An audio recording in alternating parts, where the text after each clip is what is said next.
I used to think the whole purpose of life was pursuing happiness. Everyone said the path to happiness was success, so I searched for that ideal job, that perfect boyfriend, that beautiful apartment. But instead of ever feeling fulfilled, I felt anxious and adrift. And I wasn't alone. My friends, they struggled with this too. Eventually, I decided to go to graduate school for positive psychology to learn what truly makes people happy. But what I discovered there changed my life. The data showed that chasing happiness can make people unhappy. And what really struck me was this. The suicide rate has been rising around the world, and it recently reached a 30-year high in America. Even though life is getting objectively better by nearly every conceivable standard, more people feel hopeless, depressed, and alone. There's an emptiness gnawing away at people, and you don't have to be clinically depressed to feel it. Sooner or later, I think we all wonder, is this all there is? And according to the research, what predicts this despair is not a lack of happiness. It's a lack of something else, a lack of having meaning in life. But that raised some questions for me.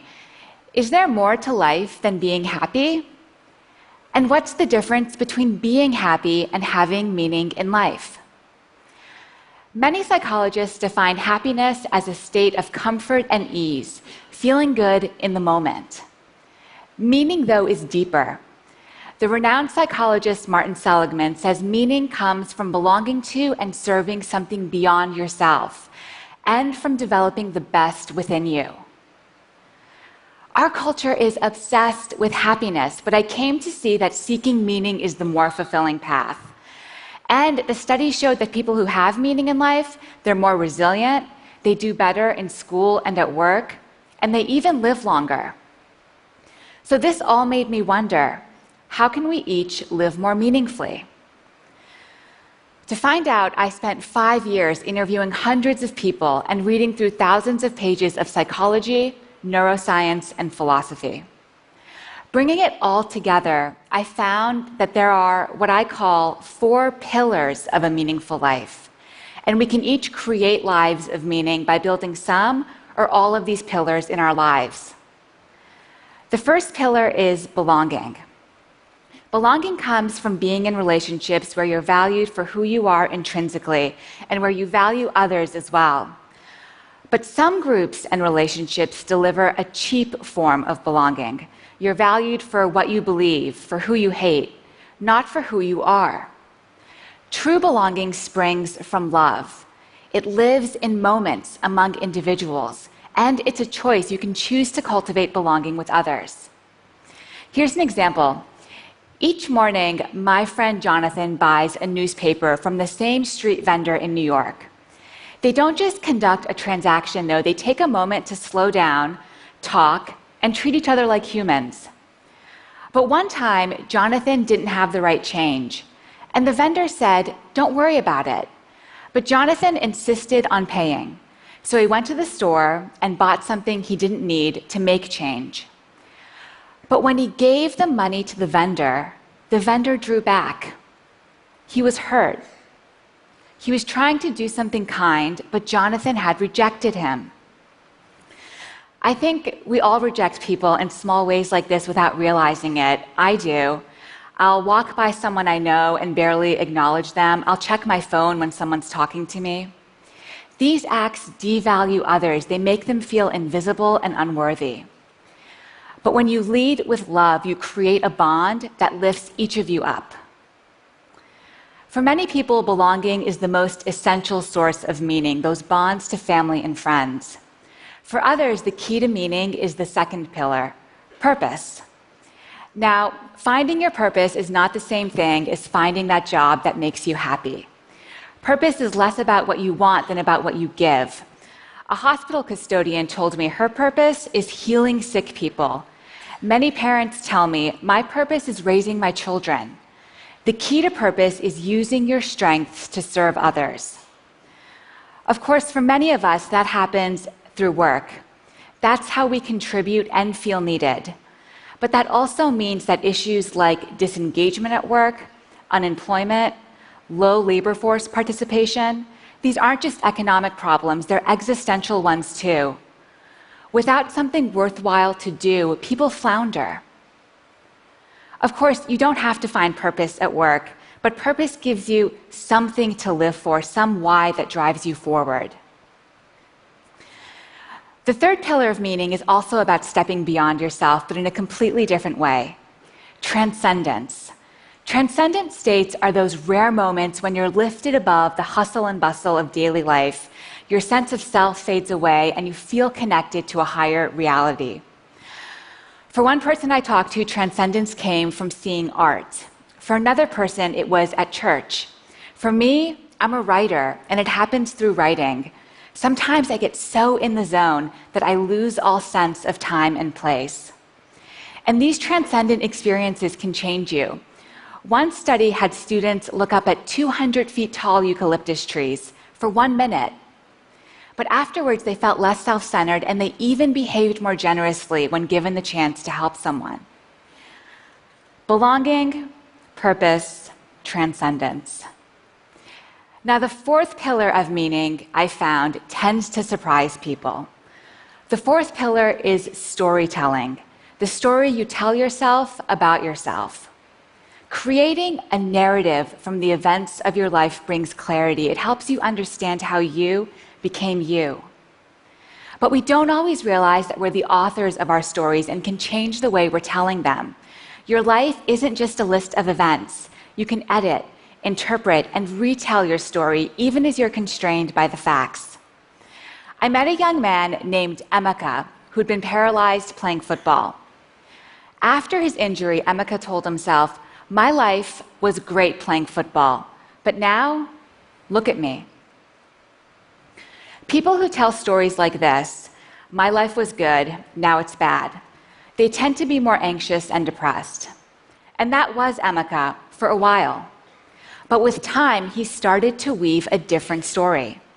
His new story was, "Before my injury, my life was purposeless. I partied a lot and was a pretty selfish guy. But my injury made me realize I could be a better man." That edit to his story changed Emeka's life. After telling the new story to himself, Emeka started mentoring kids, and he discovered what his purpose was: serving others. The psychologist Dan McAdams calls this a redemptive story, where the bad is redeemed by the good. People leading meaningful lives, he's found, they tend to tell stories about their lives defined by redemption, growth, and love. But what makes people change their stories? Some people get help from a therapist, but you can do it on your own too, just by reflecting on your life thoughtfully. How your defining experiences shaped you, what you lost, what you gained. That's what Emeka did. You won't change your story overnight. It could take years and be painful. After all, we've all suffered and we all struggle. But embracing those painful memories can lead to new insights and wisdom, to finding that good that sustains you. Belonging, purpose, transcendence, storytelling. Those are the 4 pillars of meaning. When I was younger, I was lucky enough to be surrounded by all of the pillars. My parents ran a Sufi meeting house from our home in Montreal. Sufism is a spiritual practice associated with the whirling dervishes and the poet Rumi. Twice a week, Sufis would come to our home to meditate, drink Persian tea, and share stories. Their practice also involved serving all of creation through small acts of love, which meant being kind even when people wronged you. But it gave them a purpose: to rein in the ego. Eventually, I left home for college, and without the daily grounding of Sufism in my life, I felt unmoored, and I started searching for those things that make life worth living. That's what set me on this journey. Looking back, I now realize that the Sufi house had a real culture of meaning. The pillars were part of the architecture, and the presence of the pillars helped us all live more deeply. Of course, the same principle applies in other strong communities as well, good ones and bad ones. Gangs, cults, these are cultures of meaning that use the pillars and give people something to live and die for. But that's exactly why we, as a society, must offer better alternatives. We need to build these pillars within our families and our institutions to help people become their best selves. But living a meaningful life takes work. It's an ongoing process. As each day goes by, we're constantly creating our lives, adding to our story. And sometimes we can get off track. Whenever that happens to me, I remember a powerful experience I had with my father. Several months after I graduated from college, my dad had a massive heart attack that should have killed him. He survived, and when I asked him what was going through his mind as he faced death, he said all he could think about was needing to live so he could be there for my brother and me, and this gave him the will to fight for life. When he went under anesthesia for emergency surgery, instead of counting backwards from 10, he repeated our names like a mantra. He wanted our names to be the last words he spoke on earth if he died.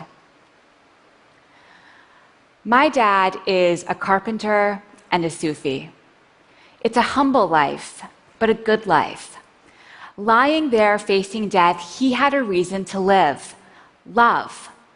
His sense of belonging within his family, his purpose as a dad, his transcendent meditation repeating our names, these, he says, are the reasons why he survived. That's the story he tells himself.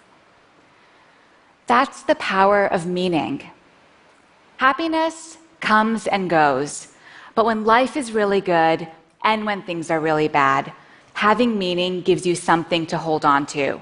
Thank you.